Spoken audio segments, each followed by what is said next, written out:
أعوذ بالله من الشيطان الرجيم بسم الله الرحمن الرحيم أيشركون ما لا يخلق شيئا وهم يخلقون ولا يستطيعون لهم نصرا ولا أنفسهم ينصرون وإن تدعوهم إلى الهدى لا يتبعوكم سواء عليكم أدعوتموهم أم أنتم صامتون. الحمد لله والصلاة والسلام على رسول الله.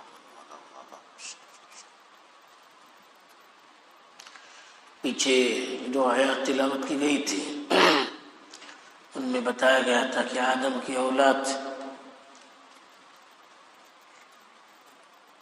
اللہ کے ساتھ کس طرح سے ناشکری کرتی. جب مطلب ہوتا ہے، مصیبت میں ہوتے ہیں تو اللہ کے سامنے ہاتھ اٹھاتے ہیں، اللہ سے وعدے کیا کرتے ہیں.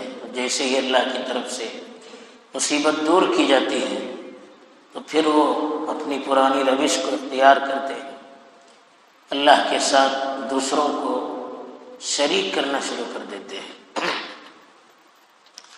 کل بھی بتایا تھا کہ جب حمل پیٹ میں ہوتا ہے، بوجھ شروع ہو جاتا ہے، پریشانی شروع ہو جاتی ہے تو اللہ کی طرف رجوع کرتے ہیں. جب اللہ کی طرف سے صالح اولاد پیدا کی جاتی ہے تو پھر وہ اللہ کے ساتھ شرک کرنا شروع کر دیتے ہیں. یہ بھی بتلایا گیا تھا کہ بعض لوگوں نے ان آیتوں کو حضرت آدم اور حضرت حوا علیہ السلام پر فٹ کیا، حالانکہ ایسا نہیں ہے. آگے جو آیت ابھی تلاوت کی گئی ہے یہ خود اس کا انکار کر رہی ہے. چنانچہ ارشاد ہے کہ پیچھے بتایا گیا تھا کہ یہ لوگ اللہ کے ساتھ شریک کرنا شروع کر دیتے ہیں جب اللہ تعالیٰ ان کی مراد پوری کرتے ہیں. تو اب اللہ پوچھتے ہیں ایشرکون ما لا یخلق شیئا وهم یخلقون. کس کو پوچھتے ہیں؟ کس کو اللہ کے ساتھ شریک کرتے ہیں؟ کیا وہ لوگ ایسی چیز کو شریک کرتے ہیں جو کسی چیز کو پیدا نہیں کر سکتا بلکہ وہ خود پیدا کیا گیا؟ یعنی اگر اللہ کے ساتھ فرشتوں کو شریک کرتے ہیں، فرشتوں کو پیدا کرنے والے اللہ کے ساتھ انسانوں کو شریک کرتے ہیں، چاہے وہ نبی ہو، ولی ہو، وہ بھی اللہ کی مخلوق، ان کو بھی اللہ نے پیدا کیا، وہ کسی چیز کو پیدا نہیں کر سکتے. درخت کی پوجا کرتے ہیں، جانوروں کی پوجا کرتے ہیں، ان کو بھی تو اللہ نے پیدا کیا. تو معبود تو وہ ہو سکتا ہے جو دوسروں کو پیدا کرے. جس کو خود دوسرے نے پیدا کیا وہ کہاں سے معبود ہو سکتا ہے؟ وہ کہاں سے اللہ کا پارٹنر ہو سکتا ہے؟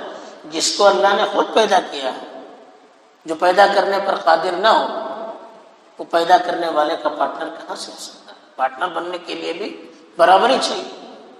ایک چیز کو اللہ نے خود پیدا کیا، یہ آپ مانتے ہیں، اب اسی کو اللہ کا پارٹنر بھی بنا رہے ہیں، اللہ کے ساتھ عبادت میں شریک بھی کر رہے ہیں. یہ کیسے ہو سکتا ہے؟ ایک چیز کو تم اپنے ہاتھوں سے تیار کرتے ہو، پھر اس کو اپنا معبود بناتے ہو، اسی کو اللہ کے ساتھ شریک کرتے ہو، اسی کی عبادت کرتے ہو. یہ کہاں سے صحیح ہو سکتا ہے؟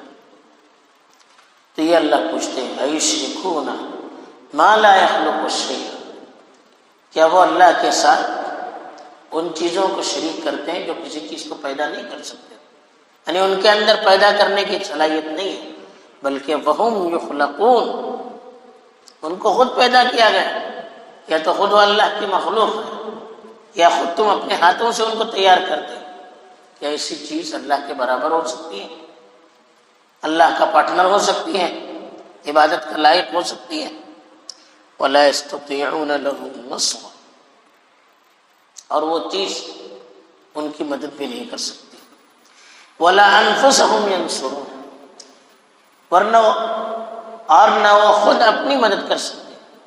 یعنی جن بتوں کو وہ اللہ کے ساتھ شریک کر رہے ہیں، اللہ کو چھوڑ کر جن بتوں کی عبادت کر رہے ہیں وہ بت تمہاری کیا مدد کرتے؟ ان پر آفت آتی ہے تو ان کی مدد نہیں کر سکتے۔ اور قرآن نے دوسری جگہ اس کا تذکرہ کیا ہے کہ یا ایھا الناس ضرب مثل فاستمعوا له ان الذين تدعون من دون الله لن يخلقوا ذبابا ولو اجتمعوا له۔ کہا کہ لوگوں ایک مثال دی جاتی ہے، کہا کہ اللہ کو چھوڑ کر جس کی تم عبادت کرتے ہو نا، وہ ایک مکھی کو بھی پیدا نہیں کر سکتے۔ چاہے فرشتوں کی عبادت کرو، چاہے انسانوں کی عبادت کرو، چاہے درختوں کی کرو یا جانوروں کی کرو، وہ ایک مکھی کو بھی پیدا نہیں کر سکتے۔ مکھی کو پیدا کرنا تو دور کی بات۔ وَإِن يَسْلُبْهُمُ الذُّبَابُ شَيْئًا لَا يَسْتَنقِذُوهُ مِنْهُ، جو چڑھاوا آپ ان پر چڑھاتے ہیں، اگر مکھی اس کو چھین کر لے جائے، ان کے سامنے مٹھائی رکھی ہوئی ہے، وہ مٹھائی مکھی چھین کر لے جائے تو اس کو بھی چھین نہیں سکتے۔ جو آپ بتوں کو دیکھتے ہیں، بتوں کے سامنے چڑھاوے رکھے رہتے ہیں، مکھی وہاں پر آتی ہے، کچھ لے جاتی ہے، وہ کہاں روک سکتے ہیں؟ چوہا آتا ہے، چیز اٹھا کے لے جاتا ہے، وہ کہاں روک سکتے ہیں؟ تو جس چیز کے اندر اتنی صلاحیت نہیں ہے کہ اس کے سامنے سے کوئی چیز اٹھا رہا ہے اس کو روک نہیں سکتا، وہ تمہارا معبود کہاں ہو سکتا ہے؟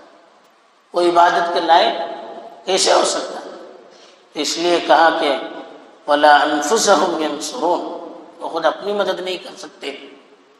اپنے اوپر آفت آتی ہے تو اپنے آپ کو بچا نہیں پاتے ہیں، تمہاری کیا مدد کریں گے؟ تم کو کیسے بچا پائیں گے؟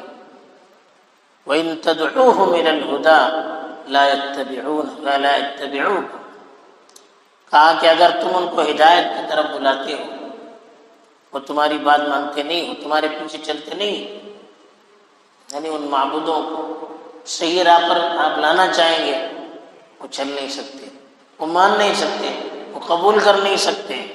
سواء علیکم ادعوتموہم ام انتم صامتون، برابر ہے تمہارے لیے، چاہے تم ان کو پکارو چاہے خاموش ہو۔ صامت کہتے خاموش رہنا، یعنی ان کے سامنے جا کر آپ پکاریے، ان بتوں کے سامنے آپ آواز دیجئے یا خاموش رہیے، ان کے لیے تو برابر ہے۔ نہ آپ کی آواز سن سکتے ہیں، نہ آپ کو دیکھ سکتے ہیں، نہ آپ کی مراد پوری کر سکتے ہیں، پھر ان کی عبادت کر کے فائدہ کیا ہے؟ وہ کیسے اللہ کے پارٹنر ہو سکتے ہیں؟ وہ کیا تمہاری مدد کر سکتے ہیں؟ وہ کیا تمہاری ضرورتیں پوری کر سکتے ہیں؟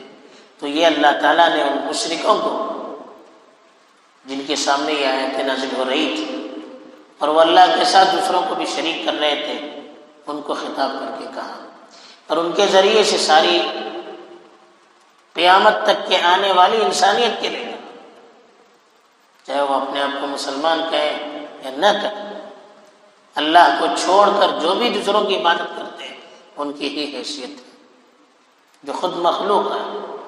اللہ نے خود بتا دیا کہ معبود ہونے کے لیے خالق ہونا چاہیے، پیدا کرنے کی طاقت ہونی چاہیے۔ آپ جس کو پیدا کر رہے ہیں، آپ جس کی عبادت کر رہے ہیں یا جس کو اللہ کے ساتھ پارٹنر بنا رہے ہیں، وہ خود اللہ کے پیدا کردہ ہے، یا جس کو خود آپ نے تیار کیا وہ خود اللہ کیسے بن سکتے ہیں؟ معبود کیسے بن سکتے ہیں؟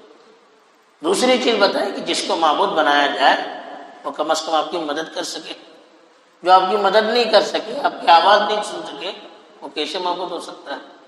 وہ کیسے عبادت کے لائق ہو سکتا ہے؟ تیسری چیز آپ کو عقل سے سوچنے کے لیے کہا کہ وہ اپنے آپ کو فائدہ نہیں پہنچا سکتے تو تمہارا کیا فائدہ پہنچے؟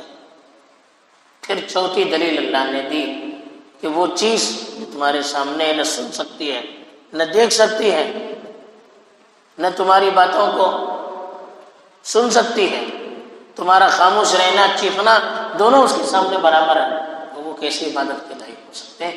کہ انسان کی عقل سے اللہ نے اپیل کی، عقل کو استعمال کرنے کی دعوت دی اور بتایا کہ کتنی بیوقوفی کا کام آپ کر رہے ہیں۔ بہرحال یہ آیات ہمارے لیے بھی پیغام ہے کہ ہمیں ہر چیز میں غور کرنا چاہیے کہ کون سی چیز ہمارے لیے فائدہ مند ہے، کون سی چیز فائدہ مند نہیں ہے۔ آنکھیں بند کر کے دیکھا دیکھی میں ہمیں کوئی کام نہیں کرنا چاہیے۔ اللہ صحیح طور پر سمجھتا فرمائے۔ آخر دعوانا الحمدللہ۔